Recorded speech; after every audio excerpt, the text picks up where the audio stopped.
Muito boa noite, seja bem-vindo, seja bem-vinda a mais uma live em pauta, encerrando nesta sexta-feira este formato, onde ouvimos por um longo período aí, né, começando com os pré-candidatos, depois candidatos a vereador e também a prefeita da cidade de Votorantim e de Sorocaba também. O que a lei permite e não permite você fazer? Não dá para você fazer tudo da sua cabeça. Não dá para você imaginar, eliminar um cidadão da sociedade porque ele é diferente. Você tem que fazer com que haja um ordenamento disso. O legislativo é fundamental. O legislativo não tem superpoder.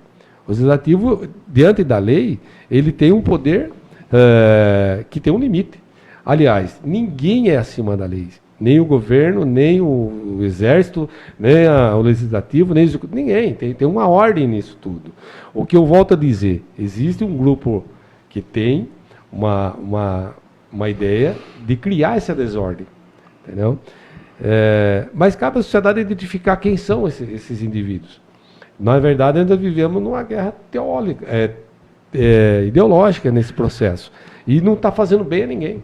Muito bem, voltamos agora para o segundo bloco do Em Pauta, com a presença aqui do pré-candidato vereador Sérgio Bonfim, agora acertei. Isso. Eu errado, me peço perdão aqui pelo equívoco da primeira parte.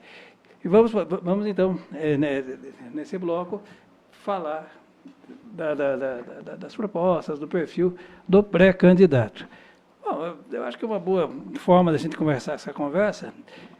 Pergunta, quem que é Sérgio Bonfim? Se você pudesse apresentar aí para os eleitores e também para a audiência aqui do Em Pauta.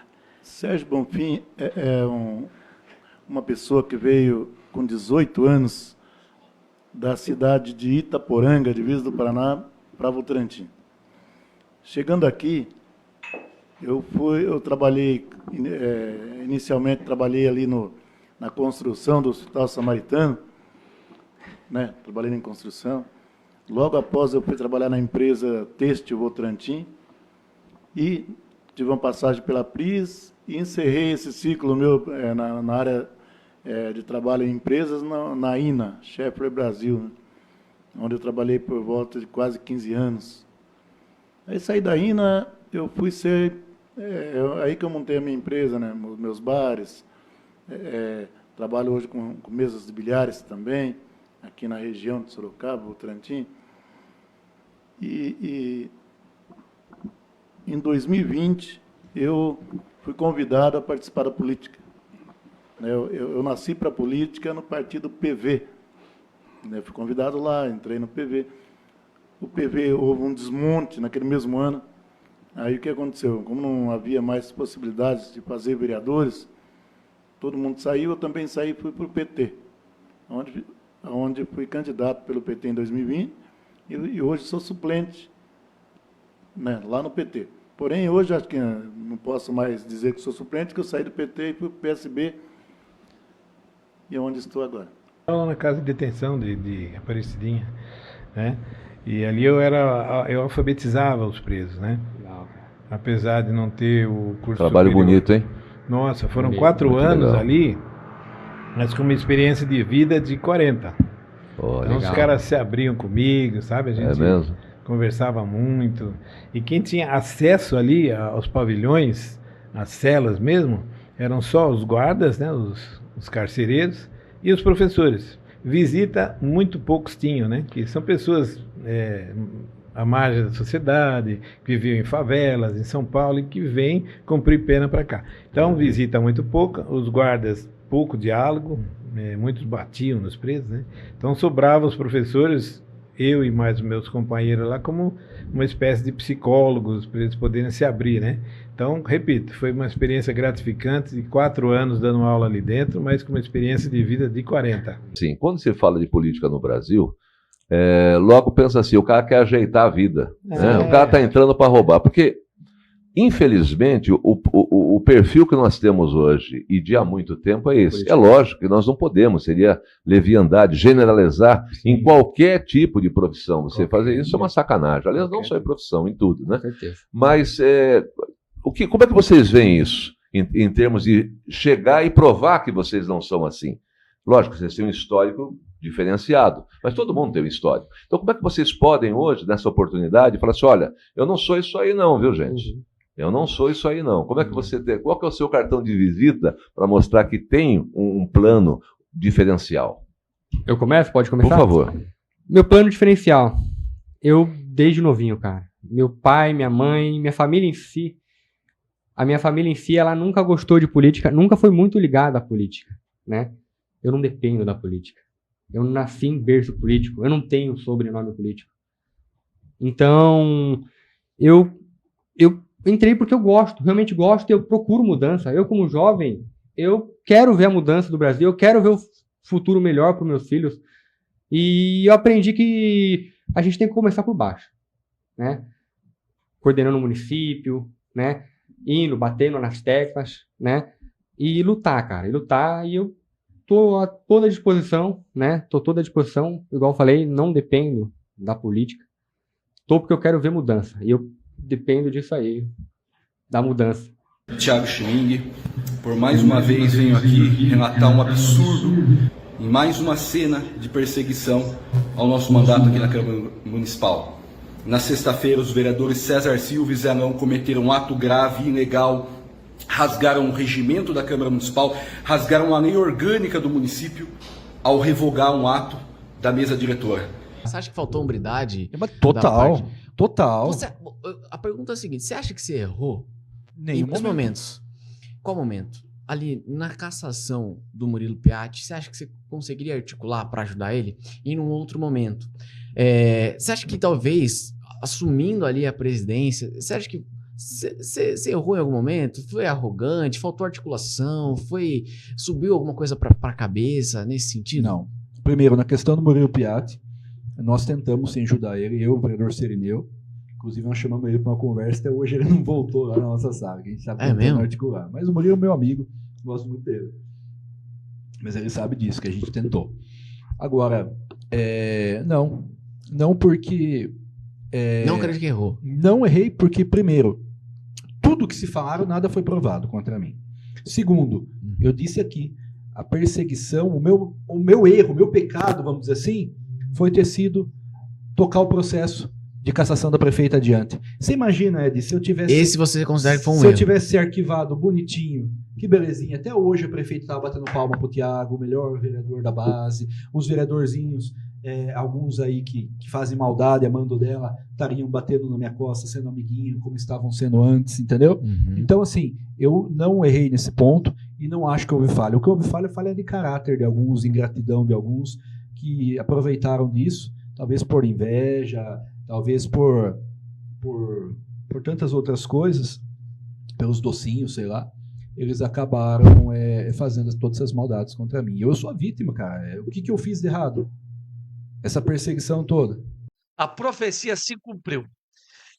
O vereador disse que iria afastar o presidente para o empresário, e o que aconteceu?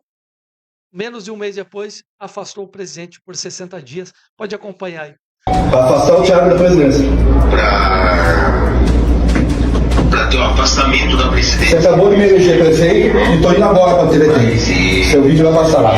Caiu a casa. Tá bom? Só a sua não, tá? Caiu a casa. Eu tenho mais. Tem na mão do agente federal Danilo Vaz. A Polícia Federal Parazan. Vai na cadeia. E não é só isso. Tá fotos. Tá tudo. O Abraão que falou pra vocês, prepara o senhor Rogério Lima gravando vídeo. É pra você o dinheiro livrando essa situação. A casa caiu. Eu falei ontem pra você. E era ontem a decisão. Eu avisei. Vocês pagaram pra ver. A casa caiu. O vereador, presidente da Câmara, ele afirma na cara do vereador da prefeita, que é esse aqui, ó, que tá calado. Mala de dinheiro, os local que foi entregue, para as pessoas que foram entregue, e aí nós estamos vendo o silêncio de todos lá. Afastaram o presidente da Câmara, a profecia se cumpriu, e o áudio do vereador aí está dando total razão aí. E o vereador afastado tinha esses áudios? Tinha. Por que ele não apresentou esses áudios? Aí que tá. Eu não estou aqui para defender A ou B ou C, mas o vereador Thiago Schilling, para mim, ele se mostrou tremendo de um covarde porque ele tem todos os áudios, ele mostrou para mim, para minha equipe, ele mostrou todos esses áudios, ok? Outros vereadores ali foi contra ele e ele apenas soltou esse áudio, mostrou, ainda bem que foi gravado, senão ninguém ia acreditar o que está acontecendo. Ele foi um covarde de não chamar a coletiva de imprensa e falar aqui, ó, vai me afastar, mas é isso.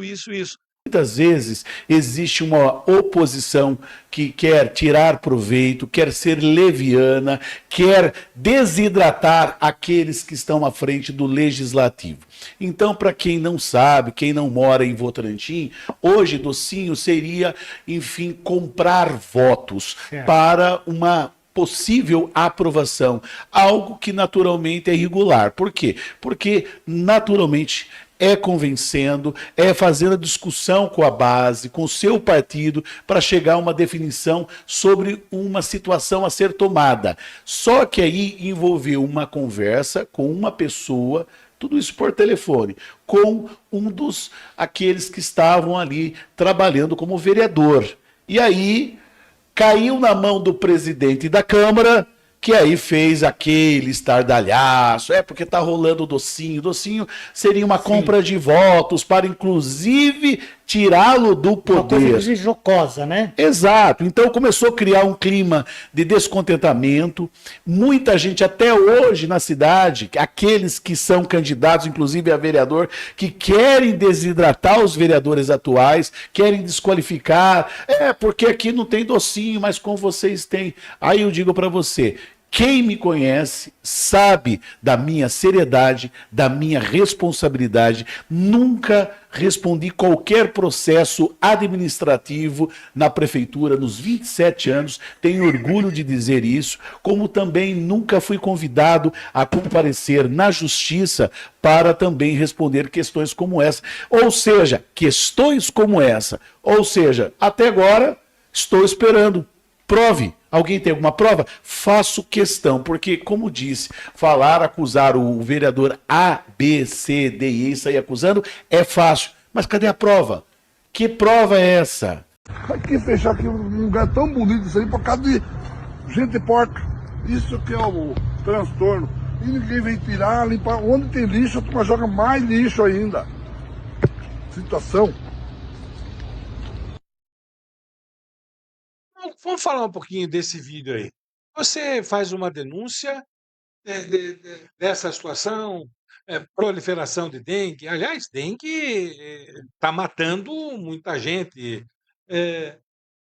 Vamos pensar o seguinte: quem da prefeitura que jogou isso? Exatamente. Eu falo no meu vídeo isso aí. Falo no meu vídeo. Eu falo. Eu não deixo esconder. A prefeitura tem a parte dela, mas tem a parte do cidadão. Que hoje, lá atrás, quando eu estava vice-prefeito e prefeito, nós fizemos um ecoponto de 8 mil metros quadrados. Se a pessoa... Esse ecoponto não existe mais? Existe esse ecoponto. E as pessoas têm coragem. É um trabalho lindo.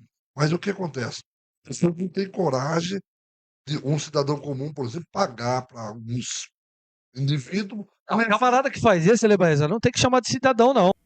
Porque as pessoas nos colocaram lá para que façamos algo por elas. Vereador vem do vocábulo grego vereia, que significa trilhar, mostrar o caminho, ser a ponte entre o povo e o governo. E, no entanto, o que nós vemos nos nossos dias, me perdoem, não todos, sem querer denegrir alguém, mas é um circo. Brigam, falam palavrões, discutem cargos, poder e o povo abandonado. Eu disse que eu já tenho uma bagagem lá em Votorantim, né? E para quem conhece Votorantim, não sei se vocês se lembram do prédio que tinha ali do Vem Cá em frente à prefeitura, e existia 2 semáforos, um bem em frente ao prédio do Vem Cá e o outro já na sequência onde já ainda existe, que é a saída da Segundo Lopes Carmona ali, né?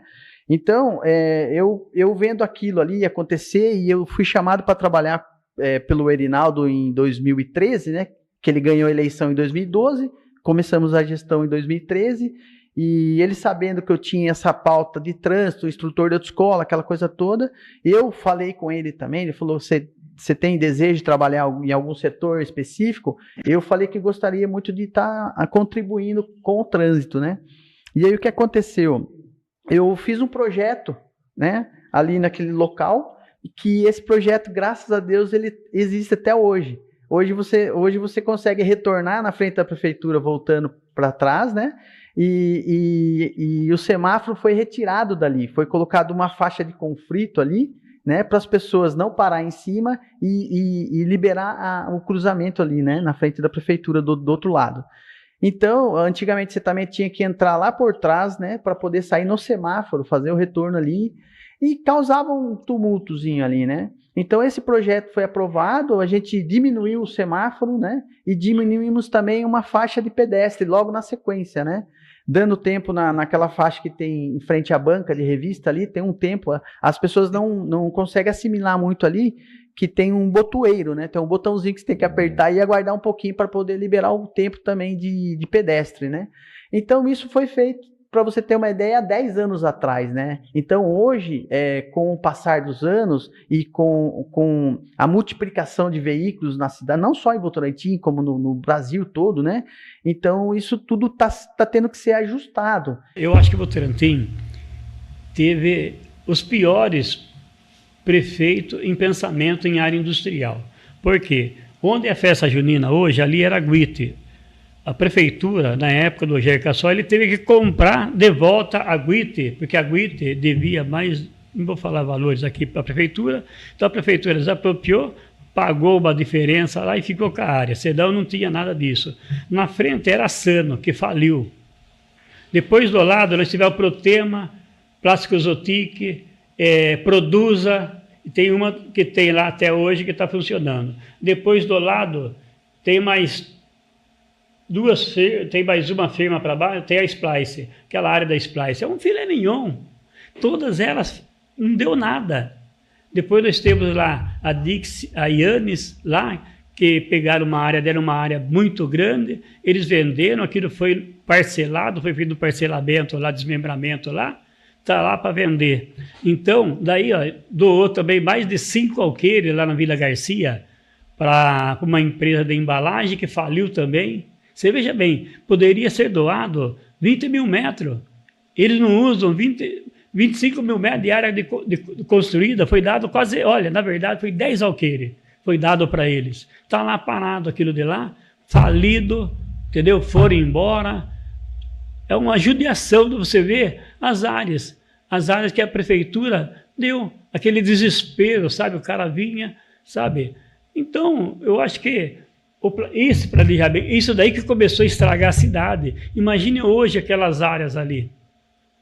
Quanto que não valeria para o município toda aquela área ali? Como resgatar o circo e como valorizar a cultura na cidade de Votorantim? Então, eu até, inclusive, tenho um filho que é ator desde os 7 anos, né? O que a gente preza, que eu sempre até falei esses dias, a gente tem que resgatar a família na cultura, né? Porque, às vezes, tem um evento que é para um jovem ou um evento que é para... Não tem aquele evento que busca a família, como antigamente no circo, por exemplo, o Circo Guaraciaba, em Votorantim, era novidade, né? Chegava o circo, as pessoas iam famílias e o projeto nosso, né, que a gente, como pré-candidata, tenta buscar, é trazer isso, trazer a família, buscar artes, buscar as famílias, porque Votorantim, principalmente, tem muita família de circo que resolveu fazer aqui moradia. É realmente trazer as apresentações, o circo-teatro, na verdade, né? Porque a lembrança das pessoas que sempre eu converso, falam, o circo tinha aquela peça que era emocionante, né? Hoje fica uma coisa muito engessada, né? A gente precisa mais, principalmente em Votorantim, tem muito artista jovem também, não só no teatro, né, no circo, mas artistas músicos, né? E que a gente não vê que isso é valorizado, né? Uma bandeira da arte, pelo que eu pude entender, né? Me parece que, embora você está um pouco chateado com o fato de ser vice-prefeito e não poder usar do poder absoluto que você deveria de direito usar, é isso? Eu entendi direito? Não. Como vice-prefeito eu poderia fazer isso, fazer aquilo, mas eu não estou sendo ouvido. É isso que eu entendi ou Na não? realidade, desde o início da gestão, não sou ouvido. Nós tínhamos uma proposta de fazer a diferença na cidade de Votorantim, melhorar a vida das pessoas, fazer a cidade desenvolver. Mas, infelizmente, a partir do momento que ganhamos as eleições, a postura da prefeita foi totalmente diferente daquilo que nós havíamos combinado, né, até mesmo no período eleitoral, né, as propostas de atender o interesse público, fazer o bem comum, fazer uma avaliação criteriosa dos contratos da prefeitura municipal com aquelas empresas que já estavam contratadas junto à prefeitura, isso não ocorreu. Como é que o seu eleitor pode entender isso? O meu eleitor entende, porque ele vem analisando a minha atuação no dia a dia. Inclusive, as pessoas que me acompanham na rede social sabem exatamente o que acontece. Desde o início do mandato, eu tenho uma postura que eu quero trabalhar, né? Eu falo que o trabalho é a melhor resposta para qualquer tipo de crítica. E, infelizmente, a postura da atual gestora da cidade de Votorantim, ela ficou mais focada em minar adversários políticos, gastando energia com esse tipo de comportamento, do que efetivamente trabalhando e pensando em políticas públicas na cidade de Votorantim. Mas a partir do momento que você começa a apresentar, né, um comportamento no intuito de ouvir a população, de trazer para o executivo situações, né, políticas públicas que vão melhorar a vida das pessoas, e você simplesmente ser cerceado do seu direito de atender as pessoas, de não ser ouvido, de não ser acolhido propostas que iriam beneficiar a população, não há como caminhar junto nesse sentido. E o mais absurdo de tudo isso foi que ela acabou locando um imóvel fora do Paço Municipal para que eu ficasse, né, instalado ali como meu gabinete, sendo que havia espaço no Paço Municipal. Por determinação dela, ela alugou um imóvel fora da estrutura administrativa e me colocou ali para atender as pessoas, atender a população. É um gasto desnecessário, uma medida que, no meu ponto de vista, desnecessária, né? Com foco no interesse público, no bem comum, porque resulta em despesa para a administração. A entrada da cidade, aquilo lá era um absurdo, cara. Eu moro ali do lado da entrada da cidade, ali, né? Então eu passava a noite ali, prostituição pura, entendeu? Você vinha por ali, era lixo espalhado, dengue. A questão da dengue, vamos sair um pouquinho do assunto, eu ganhei o prêmio 0 dengue. Porque, o que eu fazia? Quando chegava o inverno, eu limpava a cidade já no inverno, boca de lobo, córregos, eu fazia aquela pulverização, quando começava a entrar o verão. Quando eu chegava ali no ápice, não tinha dengue, porque estava sob controle. E essa cidade viva mantinha essa estabilidade, porque os profissionais da saúde iam nas casas e também a pulverização continuava nos bairros. Então eu passei aí, cheguei a ter 18 casos de dengue, acho, no máximo. Agora você vê 6, 7, 8 mil casos de dengue.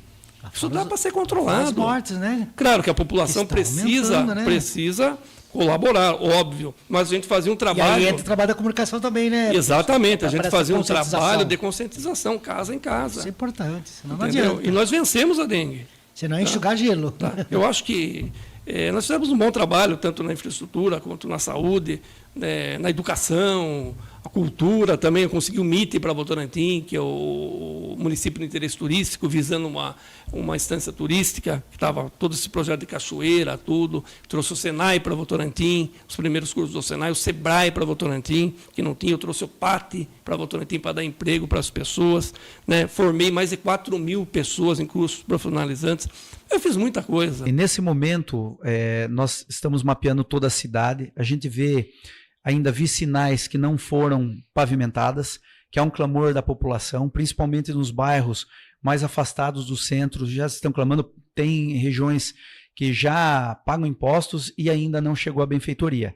Então a gente já está fazendo levantamento dessas vicinais para fazer essa pavimentação. São vicinais que todo ano dá problema. Todo ano tem transtorno para a população, chove, acaba com tudo, ficam ilhados. Aí é um gasto desnecessário do poder público na questão de fazer as manutenções. Não fazem as manutenções preventivas, que é o momento de fazer agora. É você preparar todas essas vicinais para o que vem. E vem. Vai voltar de novo, Urbano. Todo ano é a mesma problemática. Então a gente vê um descaso do poder público na questão do planejamento e na solução do problema. Tem outras situações também na cidade que a gente está vendo, que é a fluidez do trânsito. A gente vai ter muito problema na questão da mobilidade urbana. Tá? Então, isso a gente vai ter que ver. Infraestrutura é plano diretor. A gente vai ter que fazer uma revisão do plano diretor para a gente poder fazer as adequações necessárias. Isso vai gerar um custo muito grande para a cidade, porque é como se a gente fosse replanejar Votorantim. E para fazer esse replanejamento, a gente vai ter que ver a saúde financeira da cidade e o comprometimento que já existe, Urbano. Você sendo eleito, eu entendo assim, eleição acabou. Você vai buscar diálogo com todas as lideranças partidárias e todos os vereadores, independente dos partidos. Como que você pretende trabalhar politicamente esse futuro cenário político, se você for prefeito? Primeiramente, eu já até às vezes peço para Deus que ganhe o mais honesto possível, porque ali não é para trabalhar para o povo, né? E logicamente você tem que conversar com todos. Das duas gestões, o que eu vi, que eu não vi é diálogo, entendeu? Não teve diálogo. Eu faz 2 anos que eu não converso. 2 anos. E os vereadores, você tem que ter diálogo com ele, porque senão você afastou da população. Quando você não conversou com o vereador A, B e C, você afastou de todo mundo. Por quê? O vereador é eleito pelo pobre, pelo rico, pelo mais ou menos. Não tem, o eleitor, ele não tem. O vereador é a base de tudo. O vereador é a base de tudo. Mas que Deus ajude que Votorantim, ele, não só Votorantim, mas todo o Brasil inteiro, seja eleito o mais honesto possível. Porque isso faz diferença. Quando você governa com pessoas honestas, que não puxa para si. Porque proposta indecente vem. Para mim, não, nunca veio. Mas eu vejo que vem. E quem não tiver bem seguro, que nem eu falo assim, um exemplo assim, a gente vem de berço, né? Meu pai ensinou, o que é meu, o que é dos outros é dos outros. Entendeu? Então isso faz muita diferença. Muita gente fala assim, eu vejo que muita gente não está de olho no dinheiro do vereador, no salário do vereador. Não. Depois ele é craque para vender dificuldade para ganhar facilidade. E isso eu torço muito. Mesmo que eu não esteja lá, mesmo que sejam outros que estejam lá, eu torço muito que se tiver um desonesto da minha turma, que ele não ganhe. Eu torço contra. A gente conhece, o pai conhece os filhos que tem, não conhece. Me elegi vereador com 20 e tantos anos para fazer a lei orgânica, terminou o período da lei orgânica, aí eu poderia continuar a carreira de vereador, mas não era o que eu queria. Né? Eu queria ser advogado, eu queria continuar advogando. E aí eu saí candidato a prefeito sem pretensão não é que não tem pretensão de ganhar, sempre você tem, mas sabendo das suas reais chances. Eu saí, como disse, para marcar posição e ajudar a eleger vereadores depois, né?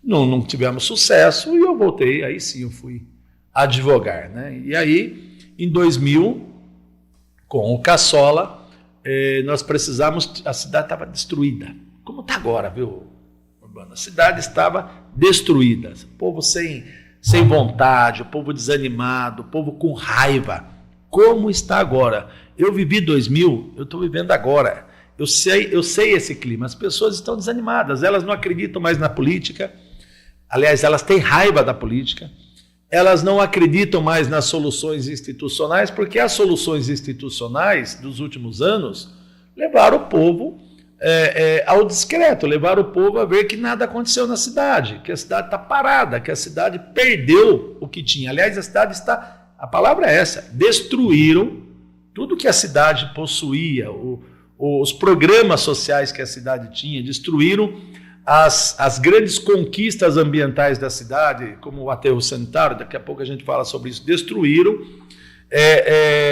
obras importantíssimas de sustentação, como, por exemplo, a manutenção dos piscinões que impedem as enchentes no centro da cidade. Então, eles foram destruindo a infraestrutura urbana e destruíram os programas sociais. O Comas eles extinguiram. O Comas é quem fazia todo aquele trabalho social na nossa cidade. E aí, com o Caçola, naquela situação, o Caçola empresário, nós ligados mais a sindicatos, à luta social, e aí nós juntamos as nossas forças para podermos enfrentar aquela situação de um grupo que vinha dominando a cidade há tanto tempo. E por falar em IPTU, né? O IPTU é um grande problema na cidade de Votorantim, é gerado, né, lá em 2010. Eu lembro que eu era vereadora na época, quando esse projeto chegou na Câmara, eu já alertei de que ele podia causar um estrago muito grande para a cidade de Votorantim, mas infelizmente esse projeto passou. Né, foi feito, a gente tem a planta genérica, né, que é a lei que norteia, né, o cálculo que vai ali no imposto. Ela foi revista de uma forma totalmente equivocada e gerou um problemão que até hoje o votorantinense reclama muito e com razão em alguns lugares. Isso está ligado diretamente a esta lei aprovada. Esta lei de 2010, exatamente. E aí a gente, para você retroagir a isso, a gente tem a lei de responsabilidade fiscal, que sempre que a gente abre mão de receita, a gente tem que dizer de onde a receita vem.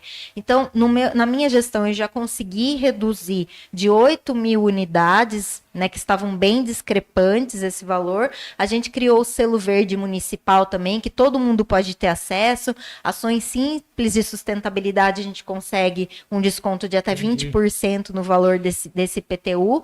Mas, assim, é um grande problema, né? E é aquela questão da má gestão. A pessoa que estava à frente na época, né, o prefeito que estava à frente na época, quis aumentar a arrecadação do município, aumentando o IPTU de todo mundo. Aumentou a água, aumentou o IPTU. Então, hoje a gente tem essas opções, né? A prefeita que desenvolveu o Votorantim, que deixou o Votorantim num patamar de desenvolvimento economicamente, né, fortalecido, sem aumentar imposto, e a pessoa que não administrava nada, que não conseguiu administrar o que dava lucro, que deixou a prefeitura devendo, que a gente ficou com a cara no chão, não conseguia comprar um prego no comércio. Então, tem essas duas opções, e que aumentou o IPTU, a água e todos os impostos da população. Eu acho que essa transparência que nós temos que ter, a Câmara pode abrir, não é só aquele canal. Uma coisa que eu sempre disse para as pessoas da TV, que tinha que ser ao vivo, para não editar nada. Todas as sessões têm que ser ao vivo. Os gabinetes... Parece que eu nem sei, para falar a verdade, eu não sei o salário. Eu estou muito, graças a Deus, nós estamos muito bem resolvidos. Eu estou bem resolvido a minha vida financeira, social, a minha vida cristã. Por isso que eu quero ajudar as outras pessoas. Então, tem que haver, eu acho que são 2 assessores. 2 assessores. Esses assessores, nós temos que estar com a população. Não adianta abrir um comitê na época da eleição para tentar chamar as pessoas. Você tem que pensar com isso. Você sabe que as pessoas desistem da política, querem desistir da política justamente por isso. Ah, não, mais um. Ah, vai me dar voto. Ah, eu vou dar meu voto, depois você vai fazer tchau. Então, essa continuidade tem que ser clara e tem que existir. É uma coisa que, infelizmente, como o Jean disse, não existe, né? Então, existe meio, sim, de ser transparente, existe... O vereador tem que pegar um ônibus lotado lá para ver como é que está, pendurado na porta, que nem eu pegava na Zona Leste de São Paulo, ia até o Brás, pendurado na porta, ou se não de trem, para eu poder trabalhar. As pessoas têm que fazer isso. Os assessores têm que fazer isso também. Porque aí você vai ver a realidade. Eu acho que a gente tem que criar um canal e os nossos ouvidos, os vereadores têm que ouvir a necessidade de todos. É lógico que a gente não vai conseguir resolver tudo. Sabe que nós não é fácil legislar, não é tão fácil assim. Você pode criar alguma coisa, mas se o pessoal não achar que deve, não é aprovado. Mas a gente tem que ouvir o município, a gente tem que ouvir. Eu também tenho necessidades ali do meu bairro, do Caroline. Então, todo mundo tem suas necessidades. Eu acho que tem que ouvir e existe sim, tem que estar com as portas abertas.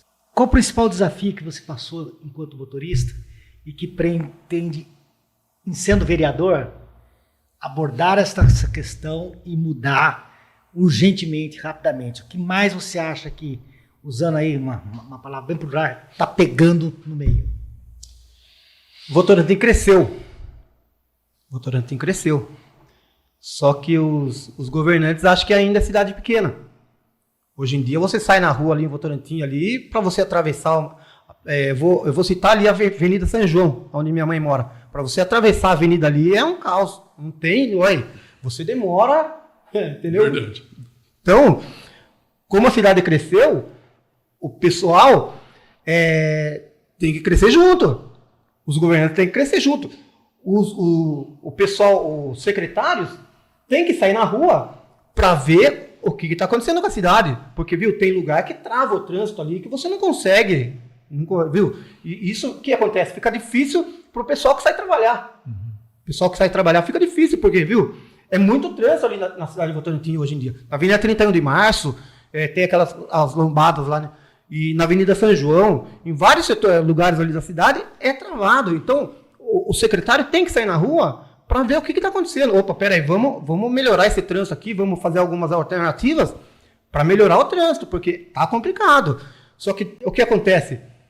Eu não sei quem é o secretário hoje em dia lá, em vez de ele melhorar, ele só está atrapalhando. Eu falo por mim, que tem umas ruas lá que ele colocou contramão, que a rua era para ajudar a aliviar o trânsito, não. Está complicando mais o trânsito. Pega a Gisele Constantino lá em cima, lá onde você mora por ali, em horário de pico, é difícil passar. Então, a gente tem que sair e ver isso daí. Tem que mudar. Não pode deixar do jeito que está. Porque quem que sofre com isso daí é a população. É o pessoal que sai cedo para trabalhar e não chega no horário no serviço. Entendeu? Então, tem que mudar isso daí. Está complicado o trânsito em Votorantim. Qual a sua ideia? Estou vereadora agora, qual é o meu principal objetivo em relação à Guarda Municipal de Votorantim? Eu acho que a principal é o aumento do efetivo. Temos um concurso em andamento, né? A Fabiola abriu o concurso, mas precisamos de mais. E não só para a Guarda Municipal, Polícia Militar, Polícia Civil, agentes de defesa civil, seguranças nos próprios. E o principal, sim, é o efetivo, porque através do efetivo nós conseguimos guarda nas escolas, que são 68 escolas, conseguimos fazer apoio às outras instituições, conseguimos também realizar operações.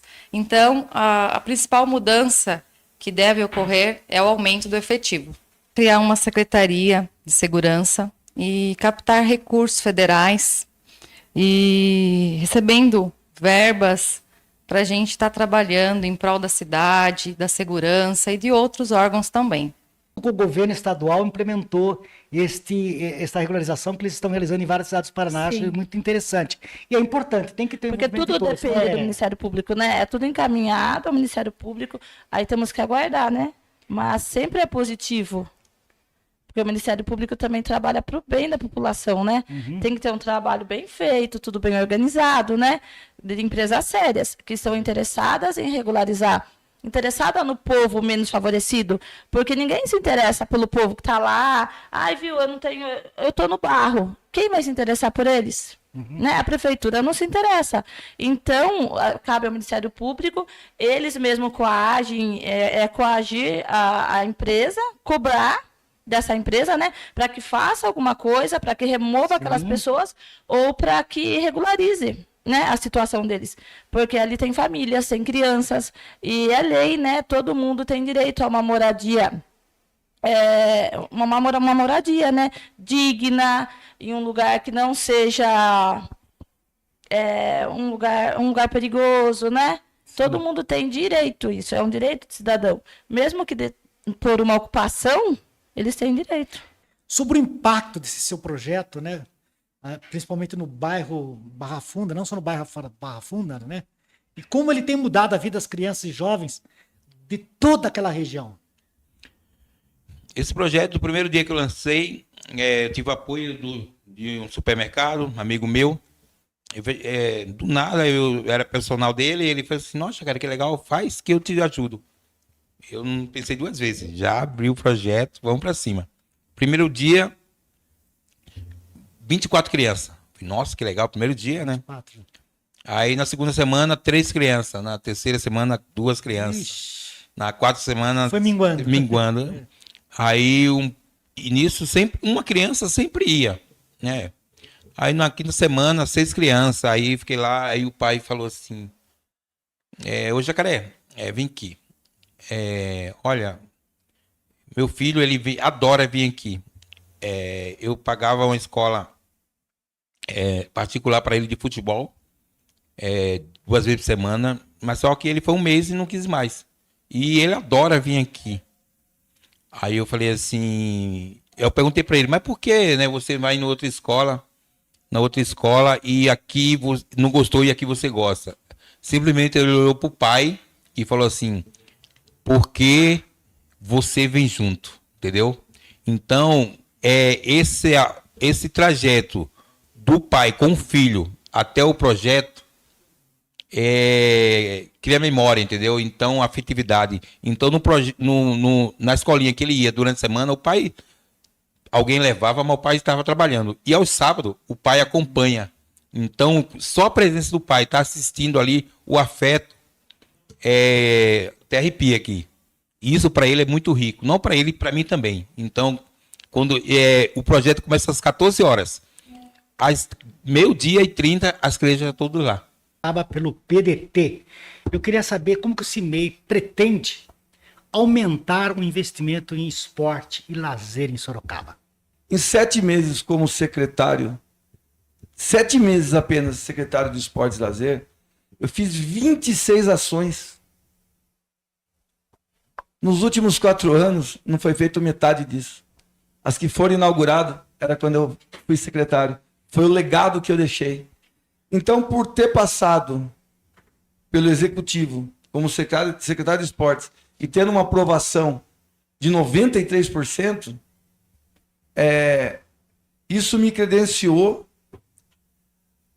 a criar expectativas e, através do Poder Legislativo, fazer com que Sorocaba, no esporte e na cultura, que são as bandeiras que eu defendo, volte ao seu papel principal, volte aos seus atores principais.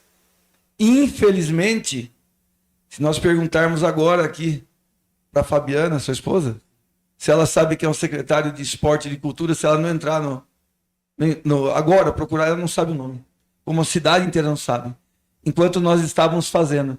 Então, o primeiro passo é dinheiro. O segundo passo é gestão. E como já protocolado para dia 1º de janeiro, é colocar 1% o projeto para a cultura, 1% para o esporte, fazer com que a educação tenha um professor especial, um ajudante em cada classe para crianças especiais, e todas as taxas e inscrições do esporte de Sorocaba, promovidos pela Secretaria de Esporte e Lazer, sejam gratuitos para todos os clubes. O que o senhor pretende manter ou modificar ou ampliar o nível de segurança, que junto, com certeza, habitação e saúde, são os principais clamores e temores da população? Aumento de viaturas, e que essa Guarda Municipal vai fazer rondas nas ruas, nos bairros, fazer rondas escolares, coisa que no passado já vimos rondas escolares, bastante Guarda Municipal na rua, e agora diminuiu. Hoje em dia se vê as guardas municipais, ou seja, suas viaturas, não é culpa dos trabalhadores da Guarda Municipal, são seus comandantes que estão, ou seja, o responsável pela Secretaria de Segurança, o Executivo que está conduzindo dessa forma. Então, a Guarda Municipal hoje em dia está lá nas praças centrais, a viatura numa praça, na outra, que também precisa, mas precisa fazer a ronda para poder fazer o serviço ostensivo, para poder intimidar os crimes que possa acontecer. Esporte é uma atividade aí que salva vidas, né? Veja bem, para fazer esse movimento, nós temos que estar fazendo grandes projetos, grandes campeonatos, não só de arte marcial, como de skate, campeonato de bicicross, para estar movimentando a cidade.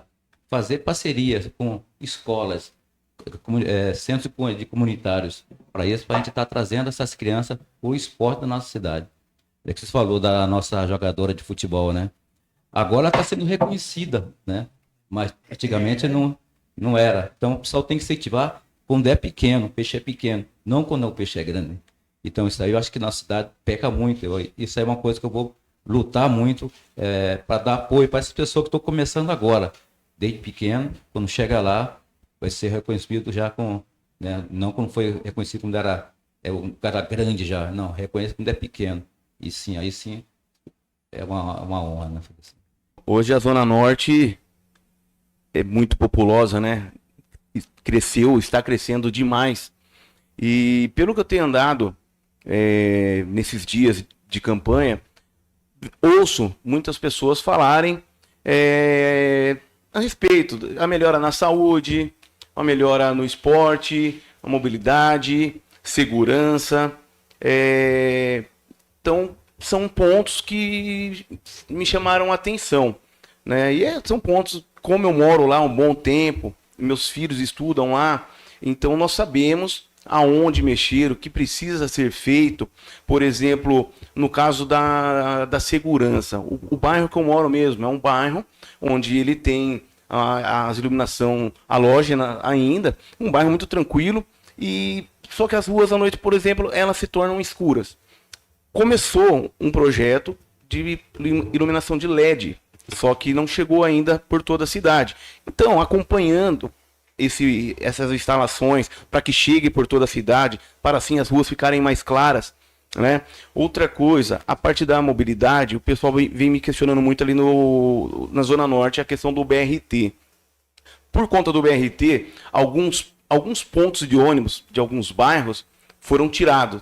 E acaba uma parte da população, por exemplo, o pessoal lá do bairro Santa Luísa, já vieram reclamar para mim pelo seguinte: por exemplo, hoje um ponto de ônibus que tem mais próximo é a estação do Paineiras.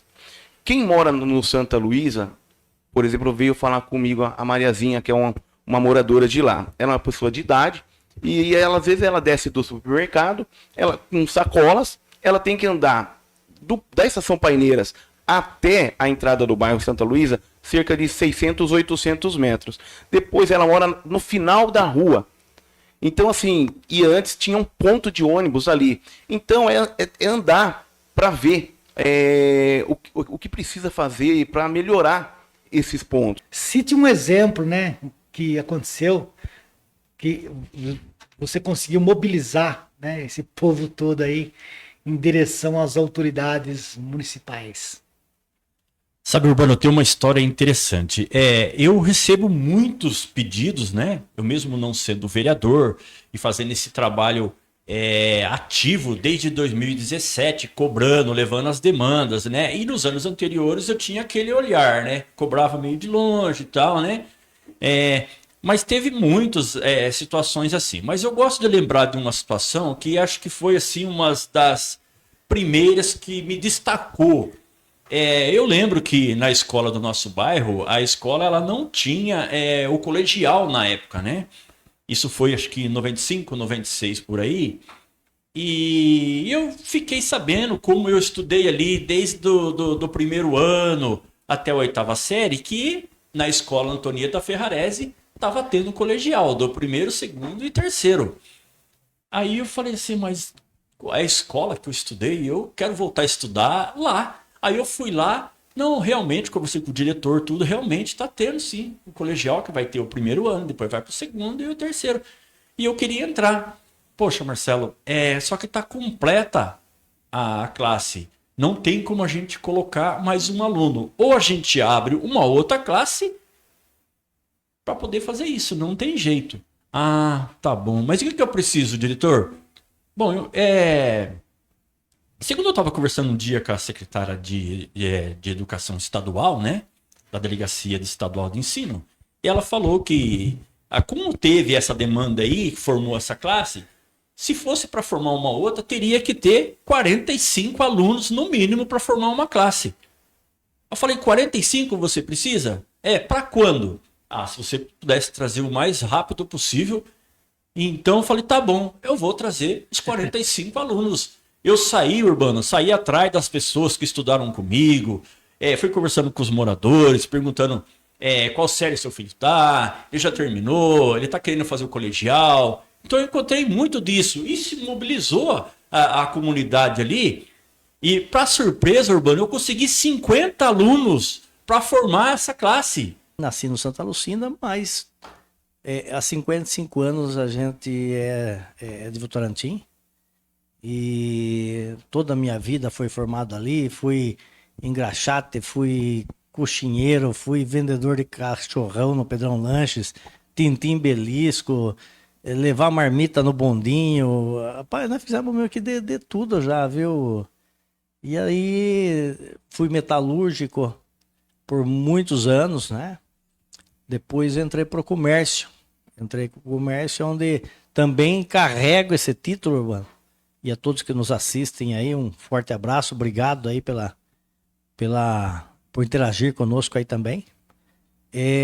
Abri o sacolão do Eber, que ficou conhecido, né? E nesse sacolão nós tínhamos 4 sacolão, na verdade, em Votorantim.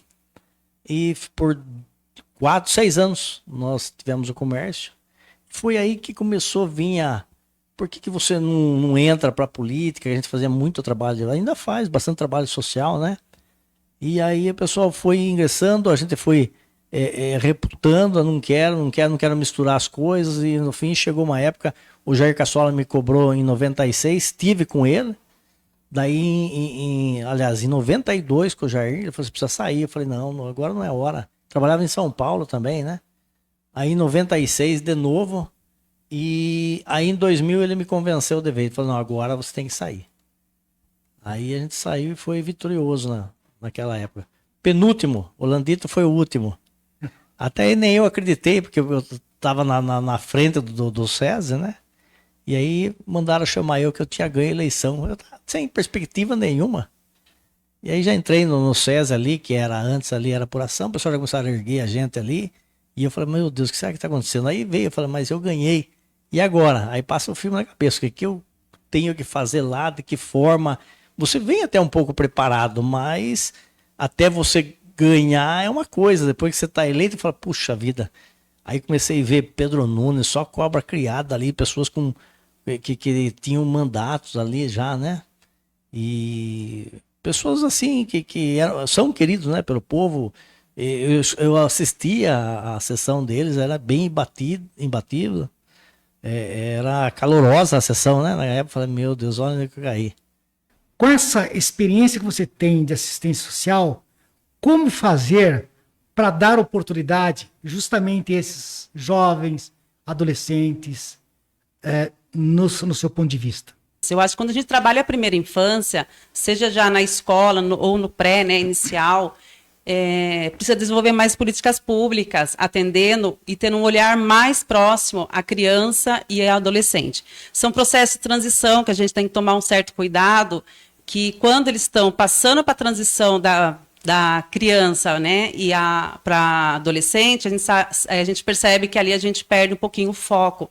E a falta da política pública voltado para adolescente e para jovem, a gente acaba perdendo, né, esse jovem por falta de oferta de serviço que eles têm interesse. Eu acho que através da cultura, do lazer, da educação e do esporte, porque o esporte é necessário a gente trabalhar, é necessário a gente aplicar a prática esportiva dentro da comunidade, porque eu acredito que o esporte é um caminho que a gente consegue tirar essa criança da rua, tirar esse adolescente da rua. A gente precisa estimular trabalhos que desenvolvem habilidades com ele através do esporte, da educação, do lazer e da cultura. Eu comecei a fazer ciências mortuárias através do meu outro trabalho, que eu sou empregada doméstica. Antes de tudo, eu quero dar um resumo da minha vida, porque senão não vou conseguir chegar onde tem que chegar. Fica à vontade. Eu sou uma transexual, tenho 46 anos, fui expulsa da minha casa com 13 anos de idade. Fui trabalhar de prostituição no meio da rua. Sou uma ex-viciada em drogas por fazer parte da rua. Fui uma garota de programa e sempre fui atrás dos meus objetivos, arrumar um emprego. E nunca consegui arrumar um emprego. Me abriam as portas assim, faço uma faxina aqui, outra aqui, às vezes eu tinha que me esconder porque chegava um homem dentro da casa e a esposa não queria. E eu fui tentando, que no entanto eu encontrei uma família que me acolheu, que eu estou com eles há 10 anos, trabalhando para eles, e eles estão me dando todo o suporte possível e imaginário. E eu só não queria ser mais, tipo, só mais uma empregada doméstica. Eu tinha que ter um curso em formação em alguma coisa. Eu falei, não, eu vou fazer ciências mortuárias, porque eu queria saber o procedimento, como seria um corpo trans pós-morte. Porque assim, no entanto, quando você está vestida, você tem aquela imagem feminina, tudo. E quando você fica despida na frente, eu queria saber como ia ser o tratamento de uma trans pós-morte. Entendi. Aí eu peguei e falei assim, eu vou atrás disso, isso. Porque eu tinha medo, morria de medo, não sei o quê. Eu falei assim, eu vou encarar isso. Aí eu comecei a fazer atano, que é hoje em dia, que antigamente era embalsamento, hoje em dia é atano, que coloca o fluido para conservar mais o cadáver. Eu faço necromaquiagem, reconstituição de face através de acidente e sou agente funerário. E eu coloquei isso na minha meta a partir do momento que eu peguei e falei assim, não, você não vai ser mais uma aqui na sociedade. E através disso eu estou estudando um pouco mais, lendo um pouco mais, tendo mais informação, jornalismo, tentando gesticular um pouco melhor, porque assim, eu venho da época que eu fui expulso da minha casa, eu era uma criança com 13 anos de idade, eu não tive estudo. Agora que eu estou começando a estudar, tendo autoconhecimento, a vida para mim foi a minha escola. Você, permita-me chamá-lo assim, é descendente dos quilombolas, direto. Como é que tá a situação dessa área hoje? Sobre os quilombolas em Votorantim, é algo meio assim complexo, sabe? É muito difícil, muito difícil. Os órgãos que deveriam estar defendendo a comunidade quilombola, as comunidades tradicionais, elas viram a costa, né?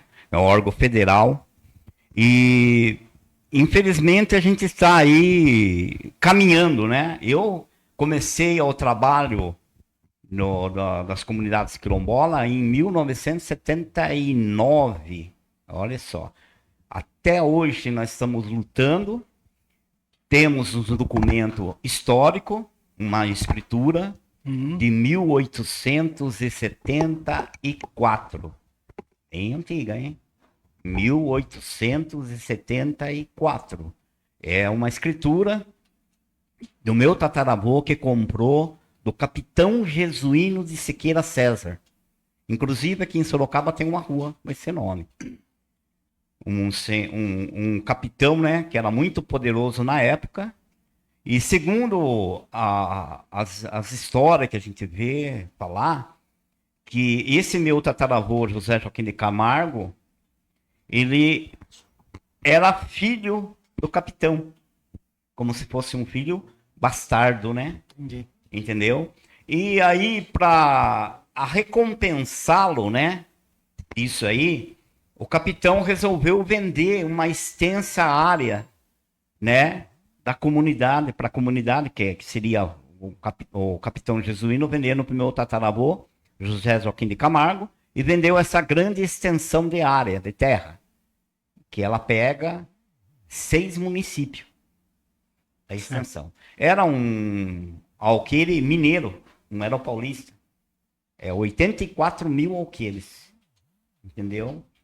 Que era o alqueire mineiro. E aí a gente veio lutando para conquistar. Essa escritura estava guardada dentro de da Cúria Diocesana aqui de Sorocaba, e aí aquele que tomava conta da documentação lá chamou minha mãe para entregar essa escritura, uma escritura antiga, né? Um papel grande, escrito à mão, né? De 1874, que é onde até hoje nós estamos lutando, reivindicando essa área para fazer o assentamento da família, porque muitos nós lá né? Muitos pagam ainda aluguel, como eu pago aluguel ainda. E como a gente não quer fazer as coisas à força, como outros tipos de invadir uma coisa que é nosso, a gente quer que acerte a justiça acertando, né? Como deveria ser feita, né? Mas, infelizmente, a gente está caminhando. O INCRA CBI, há uns meses atrás, fazendo um cadastramento das famílias, né? E reconhecimento. Mas esse cadastramento eu já tinha feito já na Salinas Hotel, em Votorantim, lá, no hotel lá em Votorantim. E a gente já tinha feito esse cadastramento da família. Até mesmo no dia que a gente tivemos lá, eu peguei e contestei. Falei, pô, mas a gente pagou para fazer o cadastramento, para o INCRA vir aqui, ter um espaço bom, e as famílias veio fazer o cadastro, veio família de longe. Entendeu? Porque a família é muito grande. E eu contestei, falei, mas e o cadastro que foi feito anterior? Perdeu validade? Vai jogar no lixo? Aí eles ficaram assim, deu uma balançada, não, vamos usar. Nós, como mãe, mulheres, porque eu sempre falo a seguinte frase: quem cria os homens? Somos nós, mulheres. Então, assim, onde está a nossa responsabilidade sobre esse machismo? Qual é o conceito que a gente passa para o nosso filho de respeito ao outro ser humano? É que eu tenho 2 filhos, um menino e uma menina. E eu sempre ensinei que todo mundo é igual, todo mundo é filho de Deus e todo mundo tem que ser respeitado. Independente se é mulher, se é homem, se é negro, se é trans, se é LGBTQIA+, independente. É um ser humano que tem que ser respeitado. Só que assim, o que acontece hoje? No Brasil criou-se a lei Maria da Penha há tantos anos e tal, só que é uma lei que não nos protege de verdade. Porque assim, o abusador, ele é uma pessoa perigosa.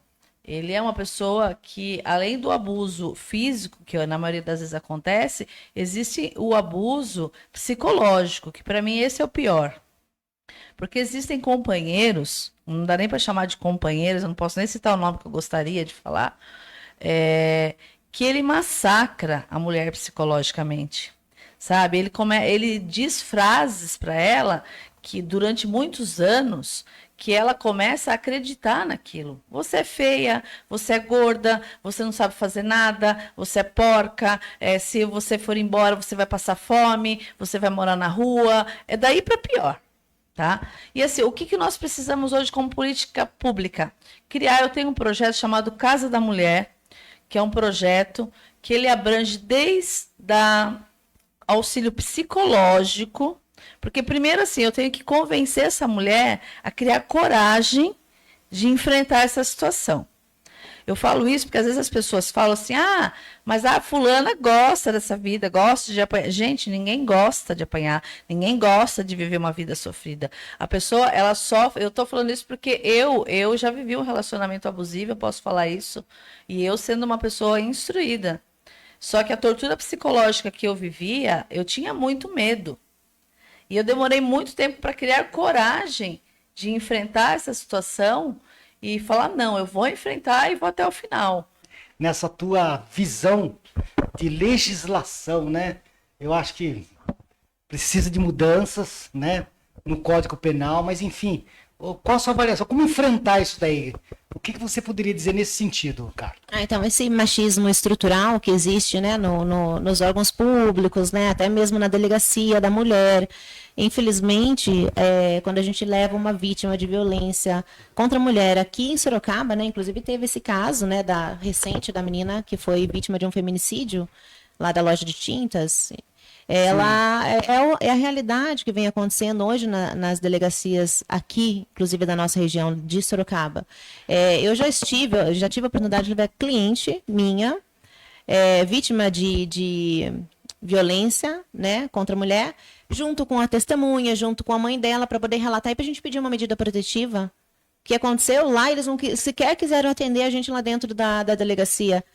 Quando chegou a gente pedindo lá para a gente entrar, para poder relatar os fatos, né, lavrar um boletim de ocorrência, eles começaram a atender a gente do portão, que o portão estava fechado, atenderam do portão para fora. Daí eu falei assim, eu gostaria de falar com a delegada não estava lá, daí ela entrou, eu achei que era uma policial.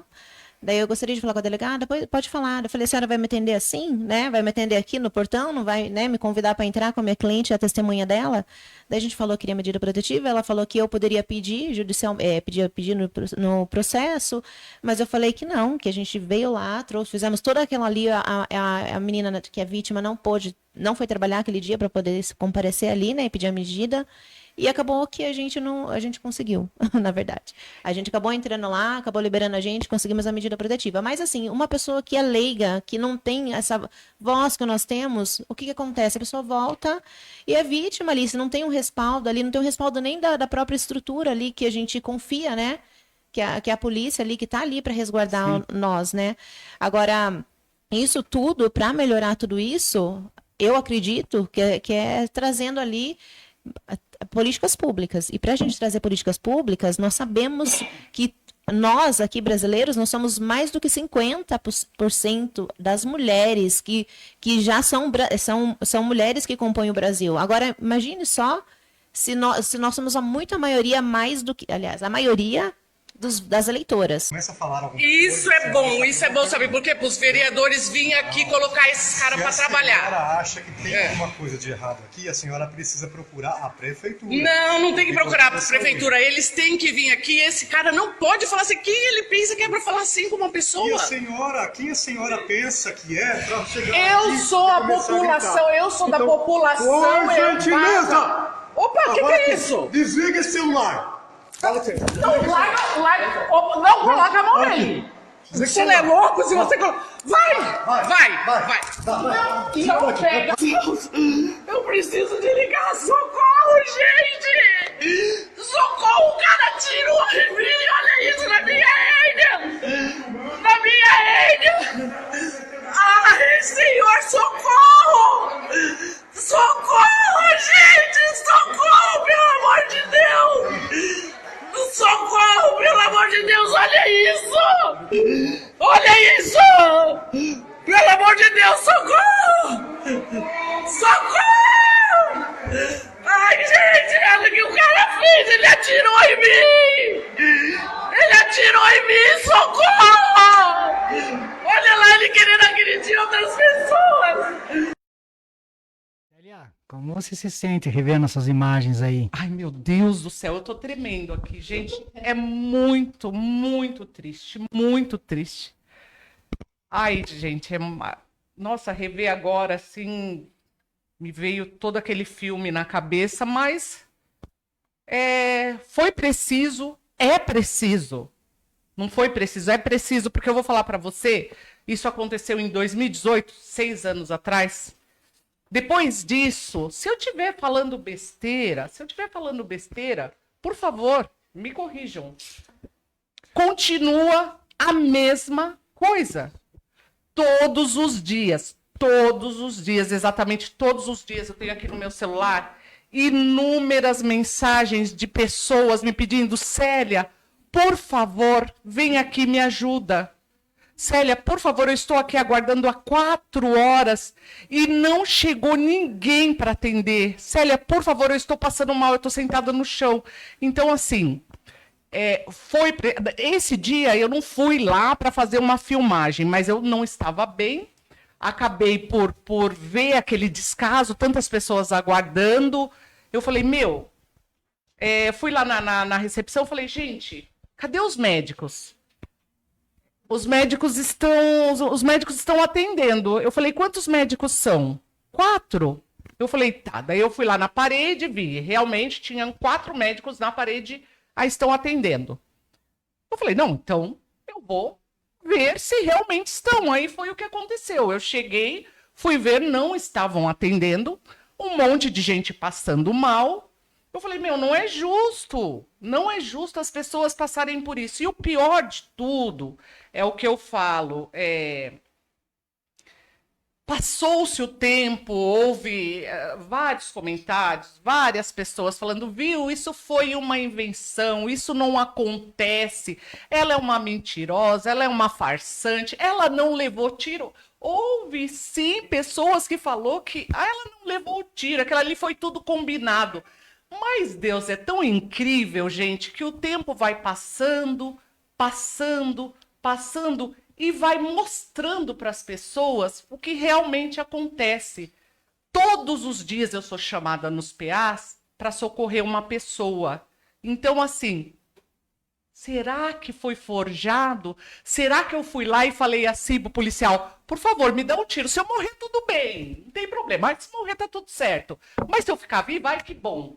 Gente, por favor, então foi preciso acontecer, foi igual você falou. Foi preciso acontecer para as pessoas ver que... as pessoas não, eu acho que a política vê que as coisas não acontecem como é mostrado. Muitas vezes, eu vejo até o prefeito tá indo lá fiscalizar, eu vejo muitas vezes ele fazer isso, mas eu acredito que tem que fazer mais. Eu acredito que tem que ter pessoas para fazer mais. Ir lá, ele pegar uma pessoa e colocar só para fazer isso. Porque ele vai ver coisas assim. Não estou generalizando, tem médicos maravilhosos, conheço médicos maravilhosos, estive outras vezes, vi atendimentos incríveis, mas acontece, às vezes, vamos dizer, às vezes a população cresceu demais e não tem uma quantidade grande de médicos para atender. Palestras motivacionais, e mais de 15 anos na área jurídica, como, na sua avaliação, essas experiências moldaram a sua visão, né, de política e as suas propostas, agora sim, para Votorantim? Maravilha! Eu quero parabenizar o Oséias aqui, bem-vindo, né? Deus te abençoe lá, uma Câmara renovada, né? 100%. 100%, é o que eu estou sabendo também. Tem disponível lá as 11 cadeiras, 10 delas vão ser todas novas. Respondendo à pergunta, o trabalho da gente, o desenvolver a atividade profissional aí, e esse relacionamento com as pessoas, só me deixou um pouco mais experiente, só me deixou um pouco mais atento, inclusive, aos desejos da população. Quando eu falo aqui no final do primeiro momento que eu pude estar me expressando aqui, muitas pessoas em comum que nos conhecia, eu e o prefeito hoje de Sorocaba, Rodrigo Manga, pessoas vinham pedir socorro por Votorantim, pedir ajuda, ou seja, para uma intervenção, para uma informação que seja do básico, para uma intervenção cirúrgica, que não há como fazer, a gente está no município de Sorocaba, para um remédio que eles não conseguiam retirar, e nessa foi aparecendo a necessidade de ir para Votorantim, atendendo a pedidos, que já não era mais a pedidos, era uma exigência. Quem me encontrava comumente na rua, na avenida, numa padaria, no comércio, no supermercado, já me impunha. Tem que vir para Votorantim, você tem que vir trabalhar em Votorantim, você tem que vir... E uma hora nós demos um start em Votorantim, com o Republicanos 10, e aí foram ali somadas forças. Eu diria para vocês até que retomado um sentido político. Luciane, você cresceu, viveu até os 36 anos nos bairros São Lucas e Itapeva. É isso? Isso. Como é que essa sua vivência junto a essas pessoas, as experiências compartilhadas com ela, levou a tomar essa decisão política, né? De lançar a sua candidatura? Eu nasci em Votorantim, fiquei até meus 36 anos morando no bairro Itapeva. Um curto período eu morei no São Lucas. Eu fui mãe muito nova, né? Eu fui mãe com 20 anos. A minha filha que acabou de mandar um oi para nós. E eu tive um momento doloroso, né, na minha trajetória de vida ali no bairro. Eu sou conhecida um pouco por isso. aos 16 anos, Deus recolheu minha irmã, que era gêmeas comigo, então eu sou conhecida ali como as gêmeas do Itapeva. E ali eu tenho com um carinho muito grande naquela comunidade, porque foi uma comunidade que me abraçou. Uma comunidade simples, carente, mas que tem amor, que me deu afeto. Eu fico até emocionada e até peço desculpa para quem está assistindo. E ali eu construí vínculos afetivos, vínculos de amizades, vínculos verdadeiros. Vim de uma família muito simples, uma família que teve um histórico de alcoolismo, de violência, e eu escolhi essa profissão de assistente social pelo fato de ser uma missão na minha vida. E hoje, atuando na área da assistência e sendo uma assistente social, contou muito a minha trajetória de vida para estar à frente desse serviço, que eu sempre digo que a minha atuação na assistência social sempre vai ser onde meus olhos vão brilhar muito. As pessoas que me conhecem, que trabalham comigo, que participam dessa minha vida profissional, sabem que eu amo a minha profissão, eu sou apaixonada pela minha profissão. E essa missão de ser assistente social é uma missão que eu consegui construir quando eu comecei a construir a minha história de vida ali no bairro Itapeva, porque eu fui muito acolhida por muitas pessoas. Sem perguntar ao Cirineu Barbosa, numa rápida avaliação, o que ele acha dos outros 6 concorrentes a vice-prefeito. Olha, eu queria falar do Mauro, na verdade. O Mauro é um cara muito inteligente, uma pessoa muito simples. Ele não tem o patrimônio que ele tem à toa, foi de muito trabalho, de muito suor. É uma pessoa que tem a minha confiança. Eu estou muito feliz de ser candidato a vice do lado do Mauro. Eu estou aprendendo com ele, eu falei isso para ele. Eu tenho certeza também que o Mauro está aprendendo comigo, né? Isso aí é muito importante, né? É um caminho de 2 vias, né? Eu aprendo e ele também aprende comigo. E é uma pessoa séria. Eu sei que o Mauro será um grande prefeito para a cidade de Votorantim. Vai ser um grande prefeito, porque se nós olharmos para a história do Mauro, a história dele já mostra isso. Ele já é um gestor por natureza, já é um gestor que está no sangue dele fazer gestão. Então, o Mauro será o melhor candidato, né? O Mauro é a melhor opção hoje para Votorantim, a melhor opção. Os outros candidatos, muitos deles já passaram por Votorantim, e o que aconteceu? O próprio povo os reprovaram na urna, não foram reeleitos. Os próprios, né? Então não foram reeleitos. Tanto com todo respeito ao Piveta, com muito respeito ao Fernando e com muito respeito a Fabíola, que também não será eleita. Então, eles não foram já aprovados na urna. O povo não quiseram eles. Então, o Mauro é a pessoa ideal. Eu posso falar também o candidato Weberman, com todo o respeito que eu tenho por ele, ele não tem experiência de administração. Ele tem a experiência do irmão dele, mas ele próprio não tem uma experiência de administração que poderia encher os nossos olhos, né? Onde que ele administrou algo que a gente possa falar assim, o cara é bom, o cara sabe fazer gestão, né? Então, eu quero dizer para você que o Mauro hoje é a melhor opção para o Votorantim. Que este formato, live em pauta, ele encerra hoje, mas a live em pauta ela vai continuar, sim, né? Na próxima sexta-feira e em todas as sextas-feiras, só que daí com a diferença de que virão aqui para entrevista, serão convidados todos os eleitos de Votorantim e Sorocaba. Seja o prefeito, prefeita, os prefeitos e todos os vereadores e vereadoras eleitos. Até a próxima sexta-feira com os eleitos. Fui. Boa noite.